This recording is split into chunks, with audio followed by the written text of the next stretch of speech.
Өд зээл тавиач хамаагүй банкнаас зээл аваад жижиг дунд бизнесээр амьдрал ахуйгаа өөдөн дат гэсэн чи банкнууд зээл олохгүй.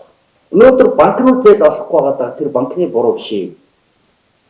Энэ хил гайлын хаалттай. Энэ төр засгийн арчаагүй болгоос болоод нөгөө томоохон зээлгчд нар бараа бүтээгдэхүүнээ борлуулчихдаг болцсон. Уугуурхан бүтээгдэхүүн юм борлуулалтаа болцсон. А ингээд ирсэн чинь нөгөө банкнаас зээлсэн том зээлчлэн мөнгөө төлөхгүй хугацаанд төлөхгүй усаж банк өөрөө юу иргэдтэй жижиг зээл гаргаж чаддаг болчихсон. Энээс зээлүүдэд зарцаасан.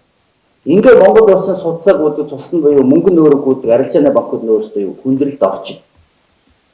А тэгэхэд нэг зүйлийг яахад. За яах вэ? Та нарын 2 жилийн хорионд байсан ард түмэн бол юу? Найрс наадмалж болно. Хөдөөгөөдөө салхинд гарч болно. Та нар 2 жил хорьсон юм чи яах юм? Янз бүрийн хутлаа айлгаж байгаа. А өөрөөсөө том дээд өмсөд хөөрөг барид найр наадам гисч гүгээд одон мэдэл тараад байна. Та нар ямар нүрээр ингэж ямар гавьяа байгаасаа та нар өнөөдөр өдөр тутмын хүмүүс амьдралд орж юм бензин шатхуун нэмэгдэж жагаад та нар юу хийсэн?